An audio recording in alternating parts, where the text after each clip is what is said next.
Bueno, en ese tiempo recorre una distancia x que va a ser v por 2pi sobre omega.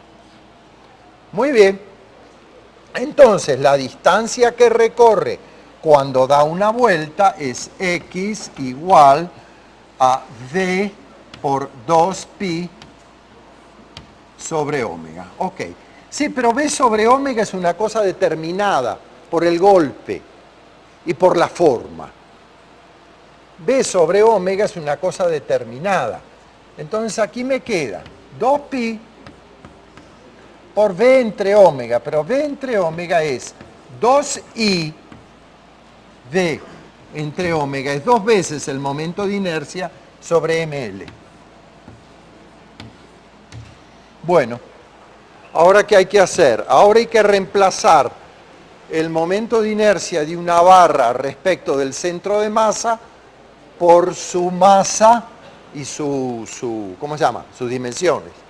O sea que esa distancia x es igual a 2pi por 2 veces.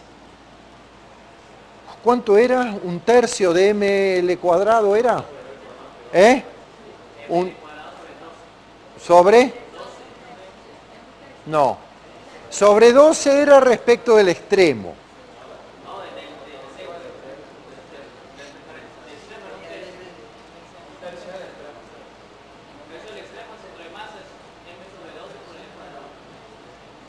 A ver, tiene que ser más grande respecto del extremo.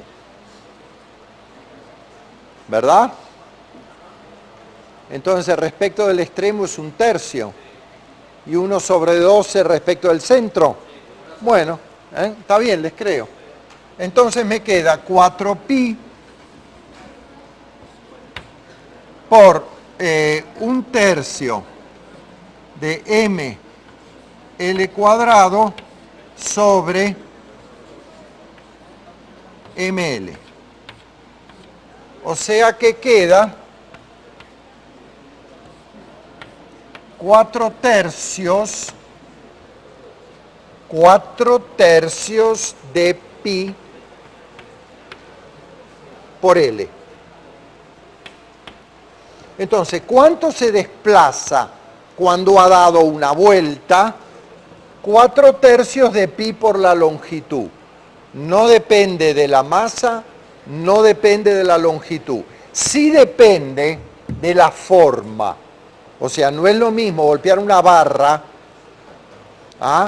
que golpear algo que tenga un momento de inercia diferente. Y entonces es independiente de la masa y de... Es independiente de la masa, efectivamente. 4 tercios de pi por L. Déjenme que revise eso del momento de inercia que me dejó con una duda.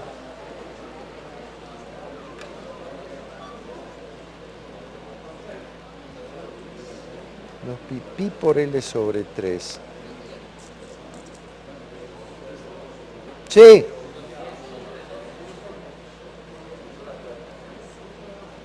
¿Perdón?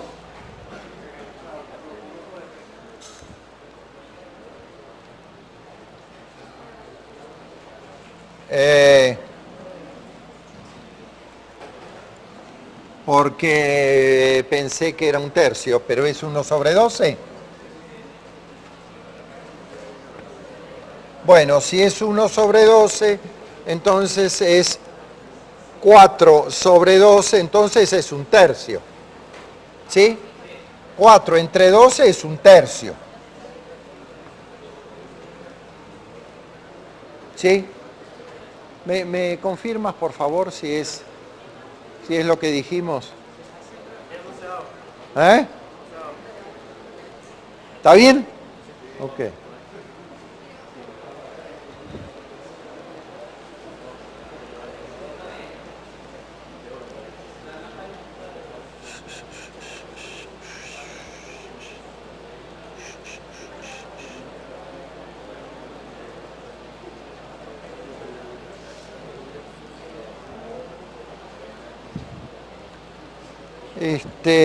Ok.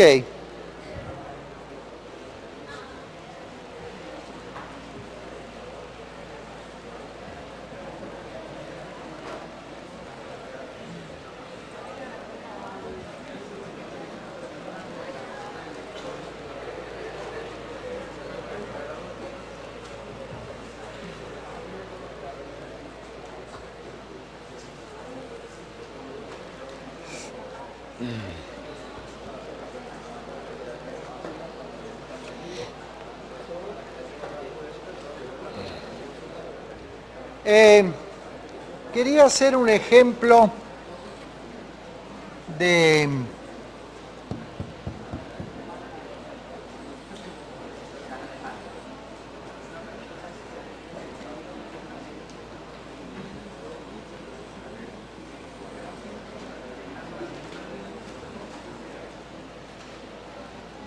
¿yo he resuelto este problema? Sí, ¿no? Ok.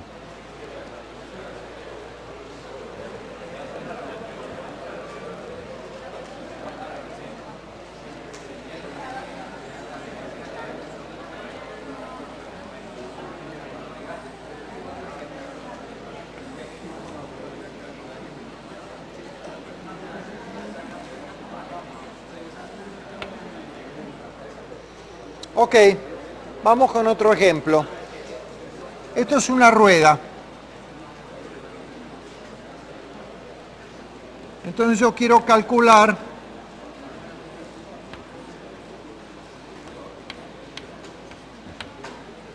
cuál es la fuerza mínima. Es una rueda de radio R, de masa M, que quiero, jalando hacia la derecha, que suba un escalón de altura H.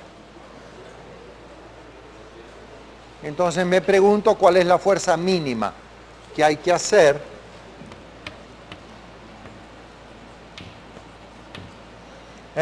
cuál es el valor de la fuerza, el valor mínimo de la fuerza para que suba el escalón, y se da como dato que la fuerza tiene dirección horizontal.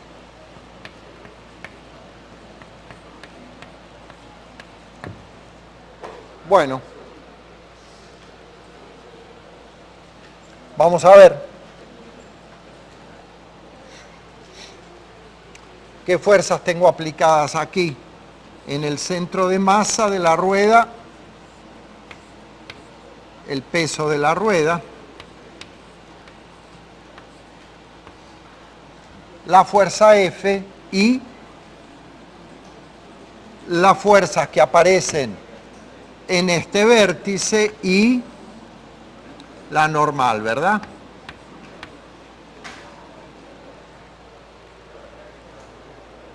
Más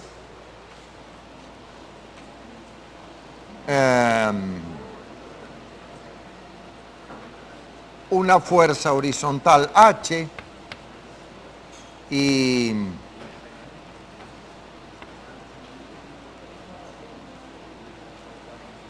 cuando la suba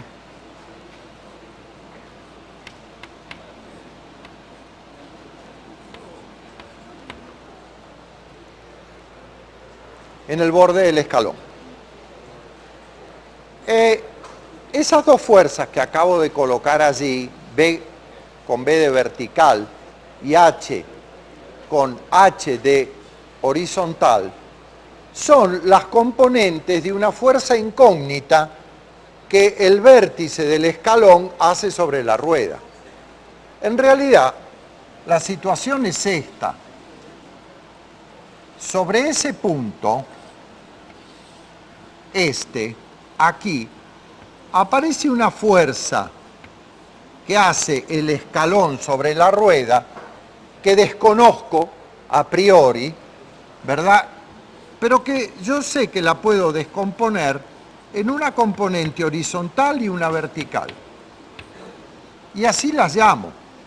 Componentes de una fuerza I incógnita o una fuerza G incógnita, que no sé cuánto vale. Entonces, me lo han preguntado muy a menudo. ¿por qué las fuerzas en los puntos de contacto las pone como vertical y horizontal? No es que la ponga como vertical o horizontal. El argumento, bueno, sí, lo hago, pero el argumento proviene de decir, ahí hay una fuerza, que no sé qué valor tiene. Bueno, yo la puedo descomponer en una componente vertical y en una componente horizontal. Son incógnitas.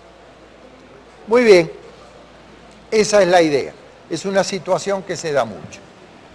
Perfecto, entonces, ¿cómo voy a hacer ahora para resolver el problema? ¿Cuál será la condición que imponen cuando dicen cuál es la fuerza mínima?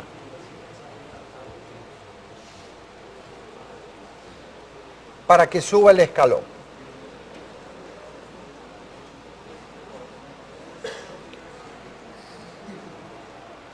¿Qué tendría que hacer para imponer la condición de subir el escalón?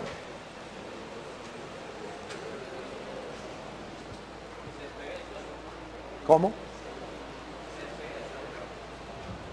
Ok, o sea, claro,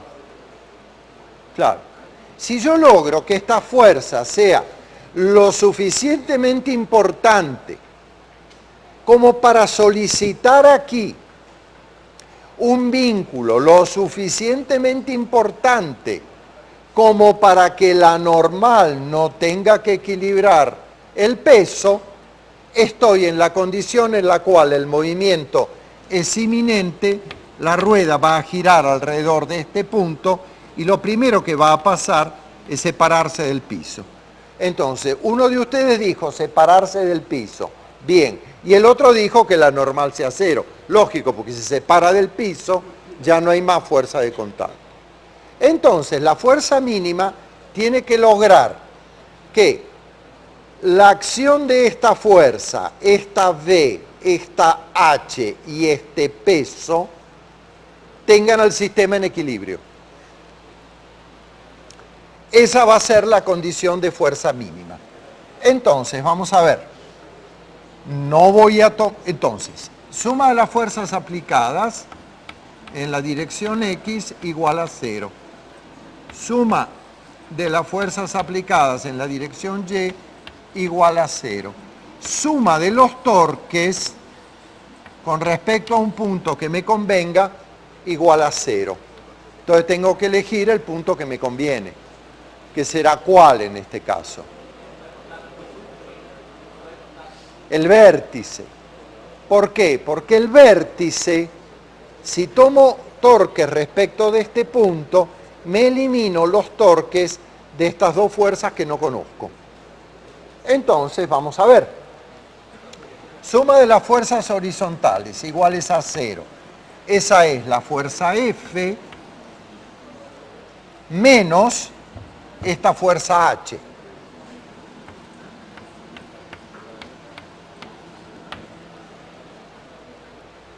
Suma de las fuerzas verticales, V menos mg.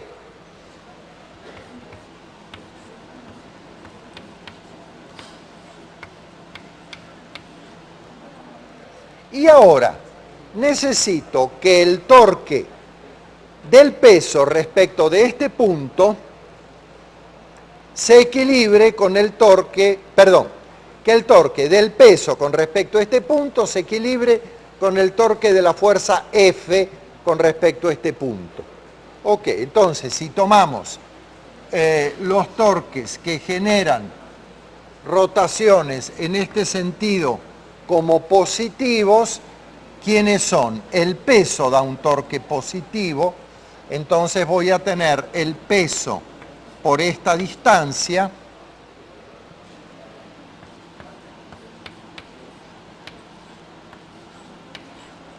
que voy a llamar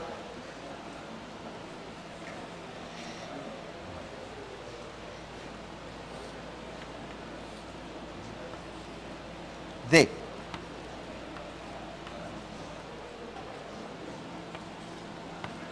Menos el torque de esta fuerza respecto de este punto, que va a ser F por R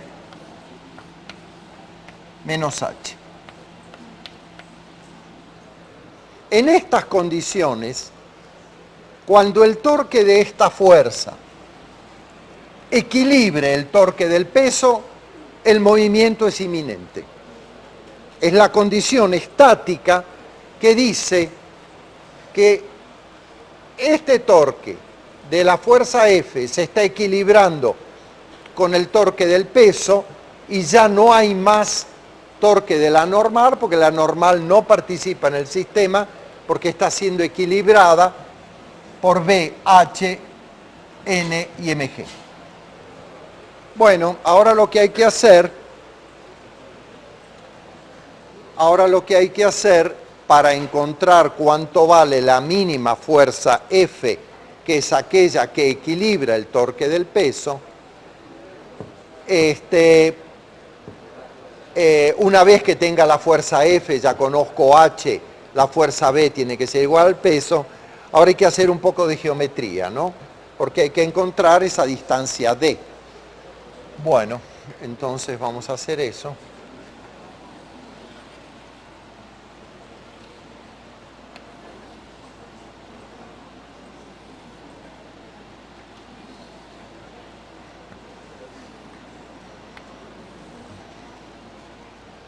Voy a hacer otro dibujo.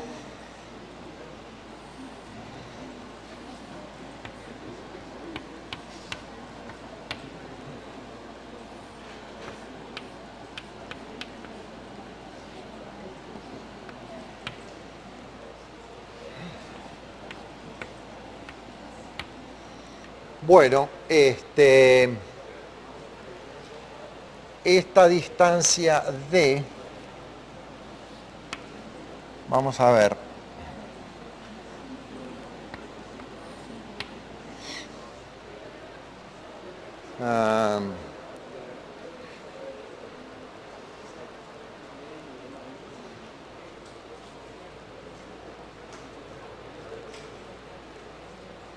Bueno, si esto es D, esto es R y esto es H, resulta que R cuadrado es igual a D al cuadrado. El cuadrado del radio de la rueda es el cuadrado de esta distancia más R menos H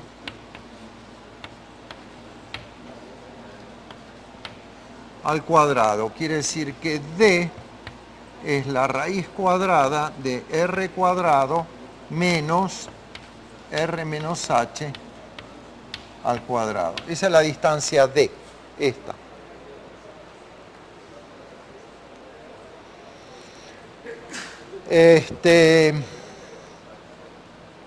De modo que en definitiva la fuerza F es igual a mg por D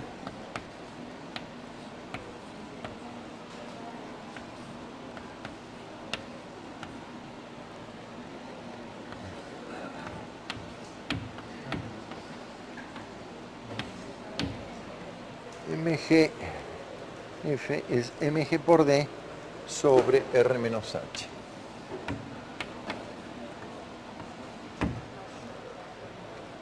Esto todavía se puede escribir como ¿qué?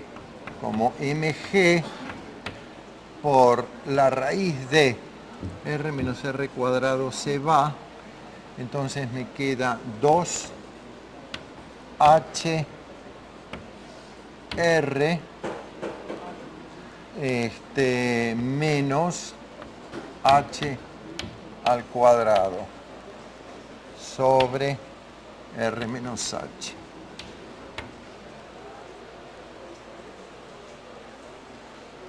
Ajá. Y vamos a ver,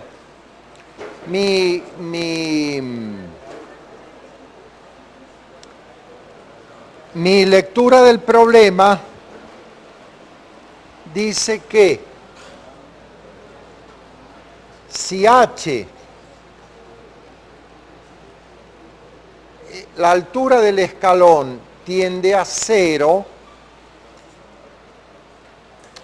eso lo muevo con una fuerza nula.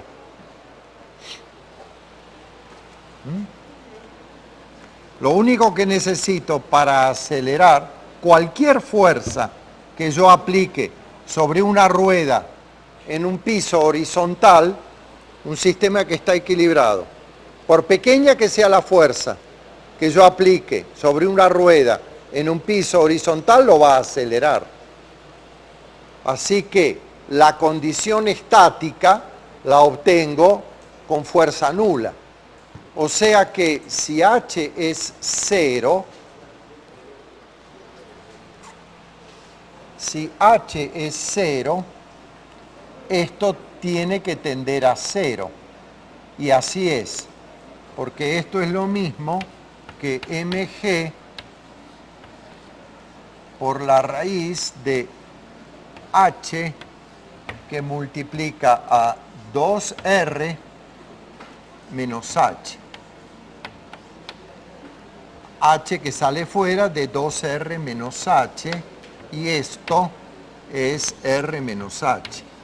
Si h tiende a 0, esto tiende a r, y si h tiende a 0, toda esta raíz tiende a 0, y no necesito una fuerza para poner esto en movimiento. Con una fuerza nula ya tengo una condición estática satisfecha. Entonces la fuerza horizontal sería nula, la fuerza vertical equilibraría el peso. Mientras que si H es igual a R, la cosa se pone distinta, porque si H es igual a R, acá queda 2R cuadrado menos, a ver, abajo queda un 0 que hace esto divergente. Sí, pero quiero ver si queda determinado, porque aquí me quedaría 2h cuadrado menos 1h cuadrado, arriba no se anula, pero se anula abajo, o sea que se hace divergente. En definitiva, esto diverge para una altura del escalón igual al radio, lo cual quiere decir que con una fuerza finita yo no puedo subir un escalón cuya altura sea igual al radio de la rueda. ¿Ah? O sea, la fuerza F va de 0 para el escalón 0 a una fuerza que diverge cuando el escalón es de la altura del radio de la rueda. No la puedo subir con una fuerza horizontal. Obviamente, si la fuerza forma un cierto ángulo, sí voy a poder hacerlo. Ok.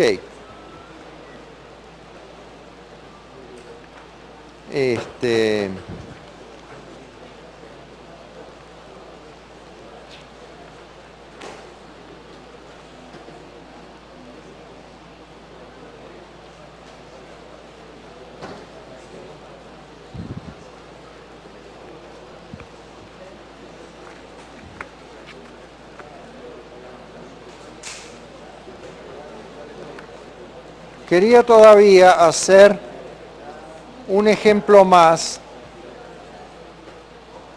de una colisión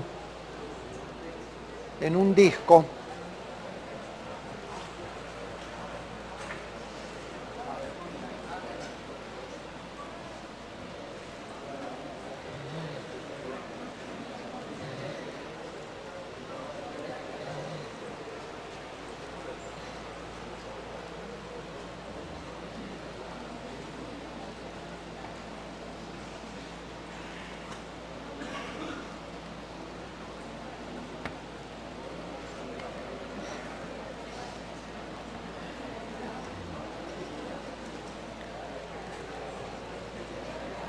Esto es un disco de masa M y radio R, y un proyectil de masa m y velocidad inicial v sub 0,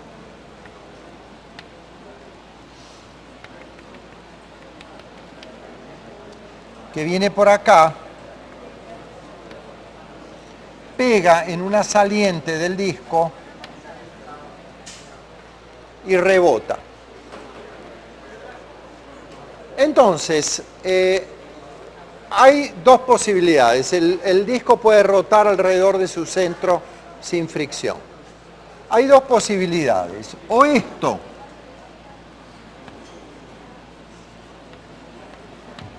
esto se queda incrustado acá, en cuyo caso se da una colisión totalmente inelástica y el disco va a rotar después de la colisión. Problema que ya hice. No lo hice con un disco, creo que lo hice con una barra. No me acuerdo, pero ya lo hice. O bien el problema totalmente elástico, y es que la partícula regresa con una velocidad v, que es lo que quisiera plantear ahora. ¿Qué pasa si la colisión es totalmente elástica? O sea, a diferencia del otro caso, la partícula que se quedaba incrustada y esto comenzaba a rodar con la consabida conservación del momento angular, o bien, no lo hice con un disco, pero no importa, hay que modificar el momento de inercia. Creo que lo hice con una barra o no sé con qué lo hice. Ustedes fíjense. O bien el caso en que la partícula retorna después de la colisión porque la colisión es elástica. Entonces, ¿cómo planteo esa colisión? Bueno, tal como hicimos con las colisiones elásticas, voy a tomar el sistema de coordenadas con origen en el centro de rotación y voy a decir que el cambio de momento angular total, ¿cuánto es? Momento angular total del sistema. No oigo nada. No, pero ¿se conserva o no se conserva? Ah, bueno, entonces esto es cero. El cambio del momento angular total es cero, se conserva.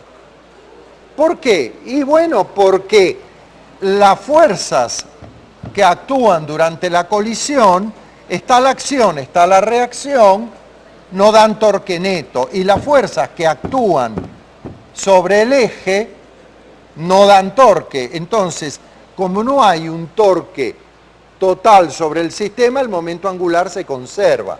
O sea que m v sub 0 por r, que es el momento angular de esta partícula antes de la colisión, tiene que ser igual al momento de la angular de la partícula después de la colisión, esto que sale con velocidad v en el sentido que sea, según la relación de masas, más el momento angular de la rueda después de la colisión. Primera conservación. Segunda conservación, 1/2 de la masa por el cuadrado de la velocidad inicial de esta partícula, que es la energía cinética de esta partícula, tiene que ser igual a 1/2 de m por v al cuadrado después de la colisión, más 1/2 de I por omega cuadrado. O sea que tenemos dos principios de conservación. Se conserva el momento angular y se conserva la energía cinética. ¿Es eso suficiente para determinar el problema? Sí, es suficiente. Sí, es suficiente y se procede de la misma manera que con las colisiones elásticas. Se escribe que v sub 0 cuadrado menos v cuadrado por m es igual a 1/2 de I por omega cuadrado. Y acá arriba se escribe que m por r por v sub 0 menos v